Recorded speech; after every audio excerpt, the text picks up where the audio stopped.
बराए मेहरबानी मुझ पर एहसान कीजिए। अगर आप किसी मुश्किल से गुजरना नहीं चाहते या तकलीफ उठाना नहीं चाहते तो खुदा के काम करने की दुआ ना करें।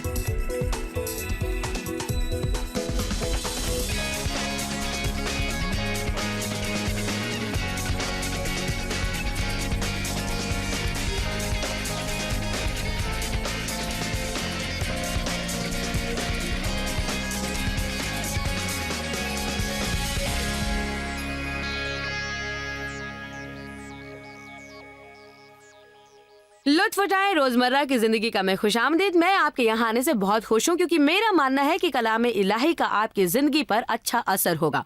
हम में से हर एक को खुदगर्जी जैसे मामलात से निपटना पड़ता है। खुदगर्जी आपकी जिंदगी में ना तो बरकतें लाएगी, ना किसी और की भी जिंदगी में बरकतें लाएगी। बाइबल हमें सख्त तौर पर सिखाती है कि खुदगर्जी को एक तरफ करके हमें ऐसा इंसान बनना है जो बनिस्बत खुद के दूसरों का भी ख्याल रखे। खुदगर्जी को ताबे करने के लिए हमें उसके खिलाफ ऐलान जंग करनी होगी, क्योंकि जिस्म की ये फितरत है, मेरा क्या होगा, मेरा क्या होगा, मेरा क्या होगा।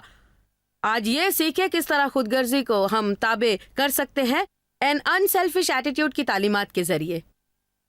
फिलिपियों 2:4-5 हर एक अपने ही अहवाल पर नहीं बल्कि हर एक दूसरे के अहवाल पर भी नजर रखे। वैसा ही मिजाज रखो जैसा मसीह यीशु का भी था। वैसा ही मिजाज रखो जैसा कि यीशु मसीह का था। खाकसारी में उनकी मिसाल को अपनाओ। तो बाइबल फरमाती है हमें दूसरों का ख्याल रखना चाहिए, ना सिर्फ अपने बारे में सोचना चाहिए, ना सिर्फ उसका ख्याल हो कि हमारी क्या ज़रूरत है, हमें क्या चाहिए, हमें क्या पसंद है, हमें किसकी ज़रूरत है, बल्कि ये सोचो कि वो क्या चाहते हैं। मरकुस के 8वें बाब पर चलिए, 31वीं आयत के शुरू में देखिए। मेरे ख्याल में सब में खुदगर्जी का एक मसला है। वो इसलिए कि इंसानी फितरत चाहती है कि पहले अपना ख्याल किया जाए किसी और का ख्याल रखने से पहले। मेरा मतलब है छोटी मोटी बातों में। अगर आप अपने घर वालों को जब खाना पेश करते हैं तब गोश्त की सबसे बेहतरीन बोटी आप खुद रखना चाहते हैं, या केक का वो टुकड़ा जिस पर सबसे ज्यादा आइसिंग लगी है। ऐसे कई छोटे छोटे वाकयात हैं जो हम खुद को करता पाते हैं कुर्बानी देकर। किसी को बेहतर हिस्सा देना मुश्किल होता है। तो मेरे ख्याल में खुदगर्जी सभी का मसला है। आज ये हर एक में मौजूद है, लेकिन ऐसे भी शख्सियत वाले हैं जिनमें दूसरों के मुकाबले ये बड़ा मसला है, जितने ठंडे दिलो दिमाग के होते हैं। और इसका मतलब ये नहीं कि उनमें खुदगर्जी नहीं होती, लेकिन चूंकि वो ठंडे मिजाज के होते हैं और वो पुख्ता ढंग से जानते हैं कि उन्हें क्या चाहिए। अगर आप मेरे इंतजामी मुंशी से कहेंगे आप कहाँ पर खाना पसंद करेंगे, तो वो बोलेंगी कहीं भी, क्योंकि उन्हें इसकी परवाह नहीं, लेकिन मुझे तो है। मैं इसके बारे में बहुत सोचती हूँ, इसलिए मैं हमेशा अपनी पसंदीदा जगह पर खाना पसंद करती हूँ। मुझे पता है मुझे कहाँ खाना है, और मुझे यह भी पता है कि मुझे क्या खाना है और कहाँ खाना है। वहां पहुंचने से पहले ही अपनी जिंदगी के हर पहलू पर मेरी अपनी पुख्ता राय मुकर्रर है। लेकिन आप देखेंगे तो मेरी शख्सियत ए टाइप की है। मैं तेज मिजाज हूँ, मैं बड़ी मुर्रिक हूँ, मंजिल पाने की चाह वाली और बामकसद हूँ। हर बात में मेरा मकसद है। मैं जानती हूँ आज मुझे क्या करना है, मुझे कब करना है, कहाँ जाना है।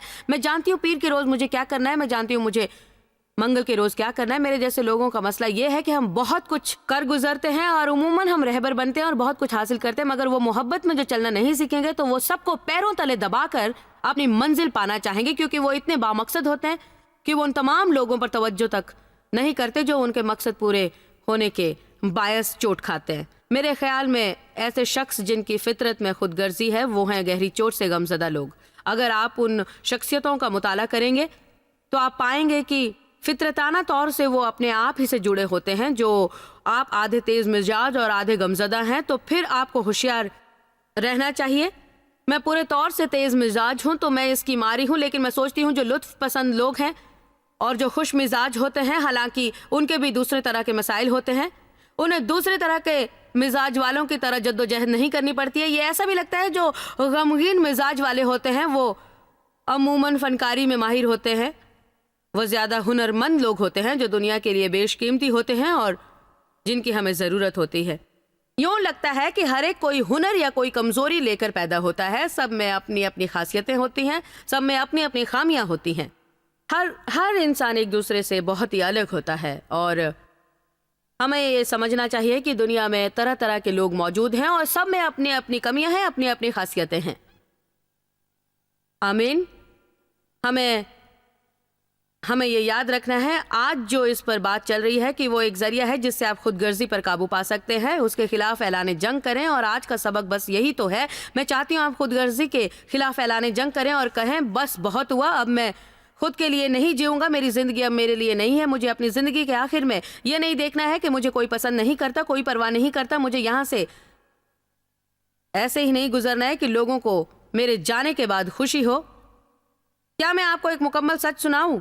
कोई भी ऐसों के साथ रिश्ता रखना नहीं चाहता जो बस अपने और अपनी जरूरतों के बारे में सोचे। वो सिर्फ अपने ही बारे में सोचता रहे। आपकी शादीशुदा जिंदगी पुरमुसर्रत नहीं होगी। अगर आप ऐसे हैं तो आपके रिश्ते अच्छे नहीं रह पाएंगे। ये कोई मजे की बात नहीं है। बाइबल हमें सिखाती है कि हमें खुदगर्जी से जंग लड़नी है। जरा सुने तो हमारे खुदावंद और निजात दहिंदे यीशु इस मौजू पर क्या फरमाते हैं। मार्कुस 8:31 शुरू में फिर वो उन्हें तालीम देने लगे कि जरूर है कि इब्ने आदम बहुत दुख उठाए और बुजुर्ग और सरदार और फकीहों से रद्द करें और वो कत्ल किया जाए और 3 दिन के बाद जी उठे। तो यीशु अपने शागिर्दों को तालीम देते हैं कि उन्हें रद्द किया जाएगा। वो दुख उठाएंगे, वो तकलीफें झेलेंगे, वो जुल्म सहेंगे, उनके साथ बदकलामी की जाएगी,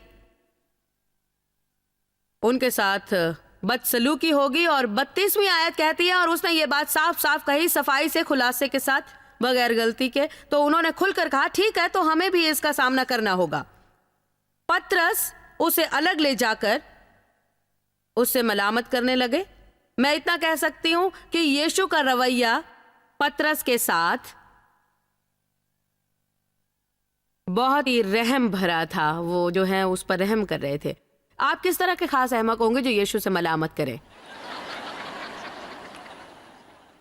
क्या आप ये तसव्वुर करते हैं यीशु माफ कीजिए, मुझे कुछ कहना है। पलट कर आमने सामने आता है और मलामत करके कहता है ना, ऐसा नहीं चाहिए। शायद मैं इसे साबित ना कर पाई, मगर मैं ये नहीं मानती कि पतरस यीशु की तरफ से उतने फिक्रमंद थे कि उन पर क्या बीतेगी जैसा कि वह खुदा के बारे में थे। क्योंकि पतरस जानता था जब यीशु को जाना पड़ेगा तो साथ में वो भी जाएगा, और जो यीशु पर कुछ बीतेगी तो उसका मजा यकीनन उसे भी चखना पड़ेगा। लेकिन वो इसका हिस्सेदार बनना नहीं चाहता था। अगर आप देखेंगे कि यीशु ने उससे आगे क्या कहा तो आप भी मानेंगे। 33वीं आयत, मगर उसने फिर के पतरस को पीठ दिखाते हुए, ये मुझे पसंद है, लिखा है मुड़कर पतरस को पीठ दिखाते हुए। जब लोग आपको गलत सिमत में खींचते हैं, वो आपको गलत दिशा में ले जाते हैं, आपको उन्हें अपनी पीठ दिखानी पड़ती है और उनसे अलग थलग होना पड़ता है।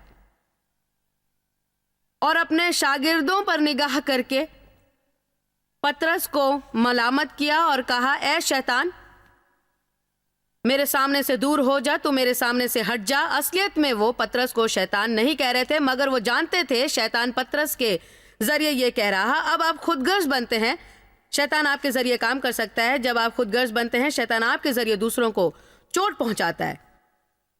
जी, एक बहन ने कहा मेरे साथ हुआ, मैंने ऐसा किया। तो जानते हैं मैंने भी किया, लेकिन जब मैं वैसी थी मैंने मुश्किलात झेली थी। ए शैतान, मेरे सामने से दूर हो जा, क्योंकि तू खुदा की बातों का नहीं बल्कि आदमियों की बातों का ख्याल रखता है। तो खुदा के नहीं, तू इंसानों के हक में है। तो वो ये कह रहे थे, तो इस बात को रूहानी नजर से नहीं देखता है, तो जिस्मानी तौर से देख रहा है। तू अपने एहसास के बल पर देखता है और तुझे क्या दाम चुकाने होंगे। और तू जो सोचता है, कितनी बार हम खुदा की मर्जी को गंवा देते हैं क्योंकि हम इसके दाम अपने आप से पूछ बैठते हैं। हम अपने आप से पूछते हैं कि ये हमें कैसा लगेगा और इसके बारे में हमारे क्या तासुरात हैं। हाल ही में मुझसे किसी ने पूछा कि मुझे सफर करना कैसा लगता है। फिर इस शख्स ने खास तौर से पूछा, आपको बाहरी मुल्कों में जाना और हवाई जहाज की थकान कैसी लगती है। मैंने कहा, जानते हैं, मैं खुद से यह सवाल करने की जहमत नहीं उठाती, क्योंकि अगर मैंने खुद से पूछा तो कौन इसे पसंद करता है। कोई भी अपने दिन और रात को उलझाकर और वहां जाना नहीं चाहता जहां कई दिनों तक सो ना सके, और फिर जब आपको नींद आने लगे आप लौटें तो फिर वहां पहुंचकर आप फिर से सो ना सके। जो जो आपकी उम्र बढ़ती है आपके जिस्म पर उतनी मुश्किलें आती हैं। जितने ज्यादा सफर आप करते हैं उतना ज्यादा थकान दे ये सफर हो जाता है। अगर मुझे खुदा के बुलावे को अपनी जिंदगी में पूरा करना है, मैं खुद से नहीं पूछ सकती कि मेरा हाल कैसा है, मुझे ये पसंद है या नहीं। आप दिल ही दिल में जानते हैं खुदा क्या चाहता है, और आप उन तमाम बातों में उलझते तक नहीं हैं। यही तो यीशु कहना चाह रहे थे, तुम खुदा की मंशाओं को आगे रखने की गरज नहीं रखते, बल्कि इन तमाम इंसानी बातों में हो कि तुम्हें क्या दाम चुकाने होंगे, तुम क्या महसूस करते हो, तुम क्या सोचते हो, और ये कि क्या हो सकता है। आप ऐसा करके खुदा के बुलावे को पूरा नहीं कर सकते। यह सोचना छोड़िए कि उस हर बात में आपके पास वोट डालने के हकूक हैं। बराए मेहरबानी मुझ पर यह एहसान कीजिए, अगर आप किसी मुश्किल से गुजरना नहीं चाहते या तकलीफ उठाना नहीं चाहते तो खुदा के काम कराने की दुआ ना करें। इसे रोक दीजिए। खुदा से कहना छोड़ दीजिए कि वो आपसे काम करवाए। अगर आप एक गधों से सजा क्रूज और आरामदेह करना चाहते हैं तो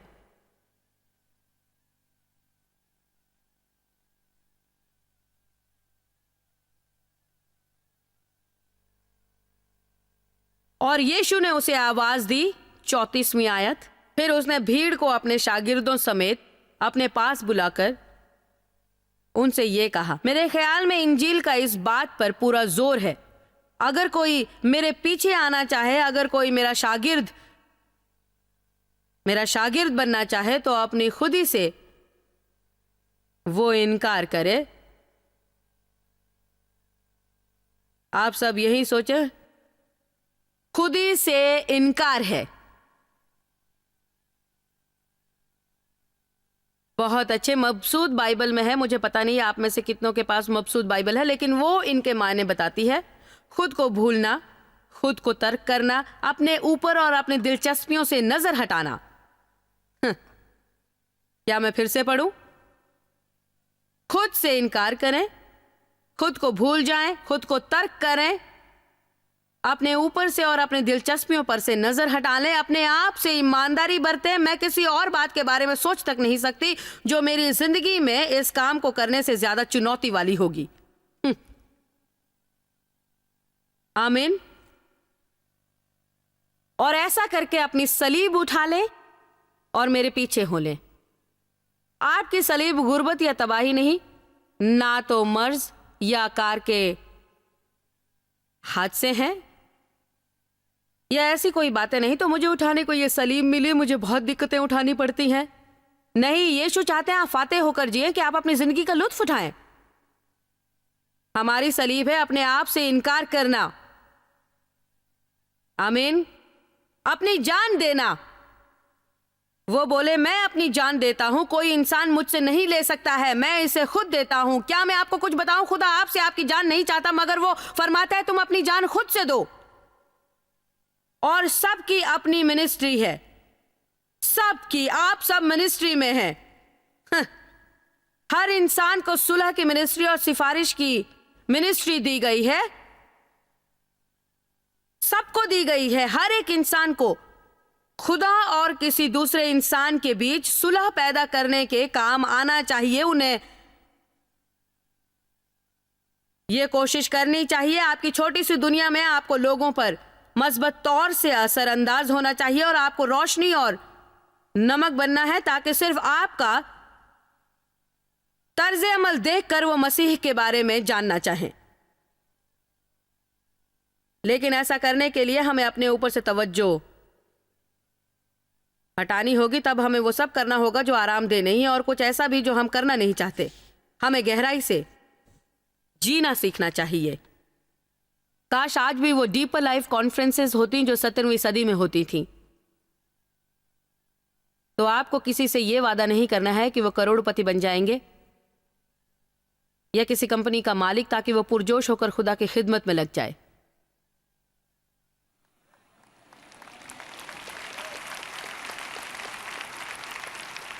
मैं आपसे कुछ कहूं, जो चंद साल आप यहां जिएंगे वो दुनिया भर की रेत के एक जर्रे जैसे होंगे।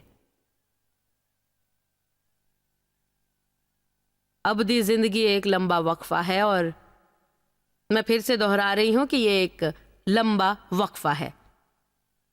हमें यहां अपनी जिंदगी ठीक तौर से गुजारनी है। आमीन।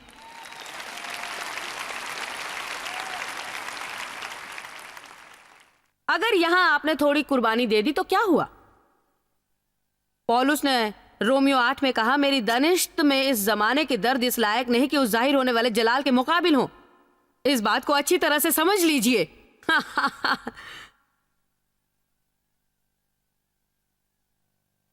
35वीं आयत, क्योंकि कोई अपनी जान बचाना चाहे वो उसे खोएगा, जो नीची दुनियावी या जमानी जिंदगी है, और जो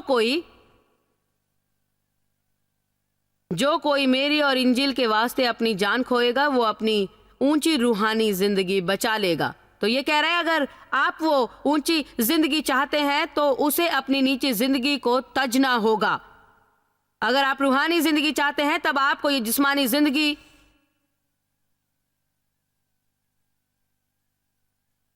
छोड़नी होगी। मैंने किसी को हाल ही में ये कहते सुना और मुझे उस पर तालीम देनी है। मुझे वो एक पुरजलाल जुमला लगा। वो बोले, जो आपका जी चाहता है उसकी कीमत आपकी रूह चुकाती है। वो गौर कीजिए, तकरीबन 28 साल पहले एक सुबह जब मैं अपना बिस्तर बना रही थी, मैं अपना पहला तालीमी टेप सुन रही थी, तब अंदरून में मुझे खुदावन की आवाज सुनाई दी। और ये आवाज भी नहीं थी, ये एक नाकाबिले बर्दाश्त ख्वाहिश मुझ में जगी कि दुनिया भर में इंजील की मनादी करके अपनी पूरी जिंदगी दर्द में मुब्तला लोगों की मैं मदद करूं। तो ये इश्तियाक दिलाता है। वो सिताइश हो। तब भी कई एक बार हम उसे गलत इरादे से देखते हैं। मैं मकबूल हो जाऊंगी, मैं दुनिया भर का सफर करूंगी, डा डा डा डा डा डा डा डा। तब एक साल चला जाता है, फिर दूसरा, फिर तीसरा, फिर चौथा, और आपको पता चलता है कि आपसे सब तो खुश नहीं है और आपको अलग अलग जगहों से निकाला जा रहा है। आप रद्द होते हैं, मजाक उड़ाया जाता है, बुरा कहते हैं और कोई भी आपसे वास्ता रखना नहीं चाहता है। आप बाकी कहानी जानते हैं। नतीजा यह है, जो आपका जी चाहता है उसकी कीमत रूह चुकाती है। मेरा मानना है कि खुदा ने बहुत सी जिंदगियों को हुक्म दिया है जो टीवी पर मुझे देख रही हैं और इस इमारत में जो मौजूद हैं। खुदा ने आपसे कुछ बातें की हैं, खुदा ने आपके अंदरून में कुछ बातें डाली हैं, लेकिन मैं कहती हूं एक कीमत चुकानी है और एक कीमत चुकानी है, और अपनी जिंदगी पर एक पूरा सरमस्सा पाने के लिए आप झगड़े फसाद में रह नहीं पाएंगे, आप माफी न देने की सूरत हाल में नहीं जा पाएंगे, आप गुरूर से भरकर रह नहीं पाएंगे। तब मामला आपके बारे में नहीं होगा, कुर्बानियां दी जाएंगी। ऐसा भी वक्त आएगा आपको जाकर अमन कायम करना होगा।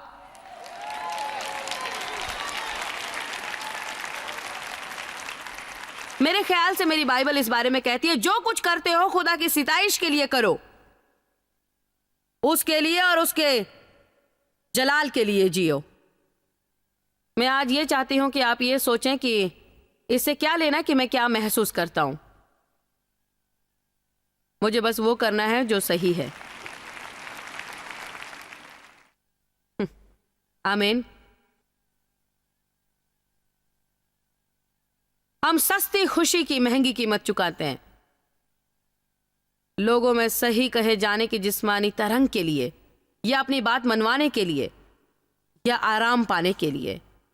2 कुरिन्थियों 5:15 पर चलें।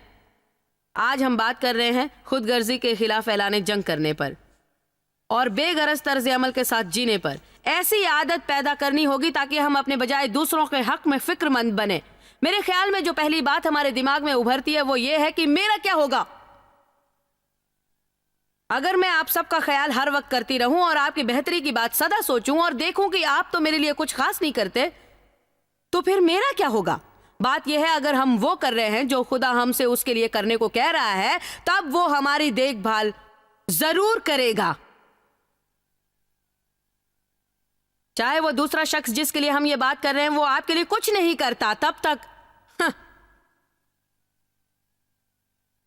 रूहुल खुद हमारे साथ साथ रहेंगे जबकि हम उन पर कतई तवज्जो नहीं देते हैं। बताइए कितने मैखानों में वो आपके पीछे आए और किसी को आपका चेहरा बिगाड़ने से या आपको जान से मार डालने से रोका। रूहुल खुद को कितना रंज उठाना पड़ा, कितने घंटों की सिफारिश यीशु ने हमारे लिए की कबल इसके कि हमने कबूल किया वो जिंदा हैं। मैं चाहूंगी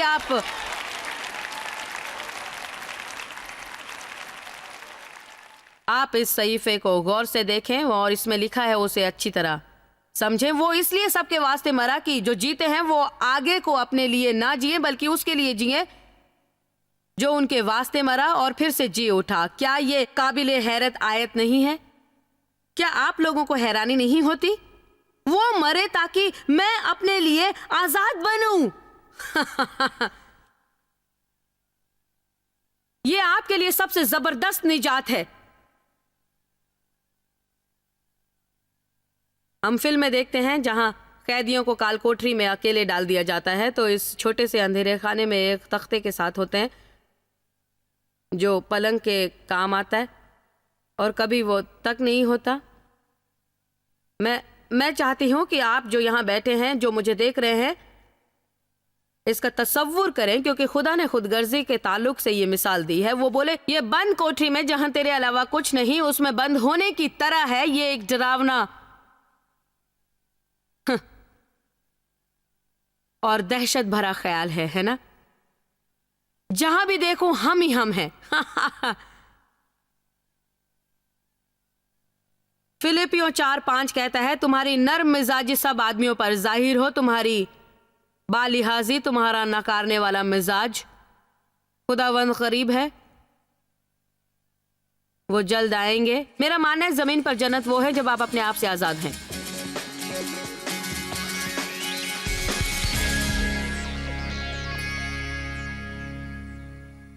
तो मैंने जो आज कहा वो बहुत आसान है। मैं उसे जोड़कर इतना कह सकती हूं, अगर आप आगे बढ़कर किसी की जरूरत पूरी करते हैं, खुदा आपकी पूरी करेगा। आज हम पेश करते हैं एक बेहतरीन वसाइल का मजमुआ जिसमें शामिल है मेरी 6 हिस्सों वाली तालीम किस्तें, एटीट्यूड्स ऑफ द माइंड और जॉन मैक्सवेल की किताब द डिफरेंस मेकर। हमारे तर्ज अमल दुनिया भर में फर्क लाते हैं, तो क्यों ना आप कुछ तालीमात के जरिए अपनी मदद आप कर लें जिसे आप सुन सकते हैं और यह किताब जिसे पढ़ सकते हैं। अगर आप इल्म हासिल नहीं करेंगे तो फिर कुछ नहीं बदलने वाला है। आपको कलाम इलाही से अपना जहन ताज़ा करना होगा। जो चलने वाला सिलसिला है ये वो नहीं कि हमने बस एक बार किया और फिर कभी नहीं किया। हमें अपने जहन ताज़ा करते रहना है और फिर ताज़ा करते रहना है, ख़ास तौर से जब हम मौजूए खुदगर्जी से निपट रहे हैं। आप ये सारी मालूमात ले लीजिए, कुछ हरकत में आइए और जितना होता है उतना करके वो इंसान बनिए जैसा खुदा चाहता है। आप टीवी देखते रहिए तो मैं अगले हफ्ते के प्रोग्राम के बारे में बताऊंगी। मैं चाहूंगी कि आप अगले हफ्ते हमारा प्रोग्राम जरूर देखें। ये हमारे तबलीग करने का हफ्ता है और बात हैरत अंगेज है। हम आपको वाकई दुनिया भर में ले चलेंगे और जो हो रहा है वो बताने वाले हैं। अब हमने आज आपको खुदगर्जी पर तालीम दी और जो आप भी खुदगर्ज हैं तो आप तबलीगी कामों में दिलचस्पी नहीं लेंगे क्योंकि खुदगर्ज लोग किसी और को आगे बढ़कर फैज नहीं पहुंचाते, वो उनकी मदद नहीं करते हैं। वो चाहते हैं कोई आए और उनको बस दुरुस्त कर दे। और मेरा यकीन है आज के प्रोग्राम के बाद आप उससे आज़ाद हैं। तो मैं उम्मीद करती हूँ आप सब तबलीग वाले हफ्ते में शामिल होकर जानेंगे कि आप दूसरों के काम कैसे आ सकते हैं। जॉय स्माइल मिनिस्ट्री आपकी उम्मीदों से ज्यादा है। आपके लिए आप सबका यहाँ आने के लिए शुक्रिया, और शुक्रिया उन दोस्तों और वालिदैन का जिन्होंने इसे दुनिया भर में फैलाया। हम सब भूखे को खाना खिलाते हैं, गरीब को कपड़ा देते हैं और इस तरह मुल्क की खिदमत करते हैं। आप joysmire.org पर विजिट करें और अपनी इब्तिदाई इबादत हमारे साथ बांटें। देखिए जॉयस के अजीम बयान और हमारे साथ शामिल हो जाइए यीशु की मोहब्बत भरी दुनिया में।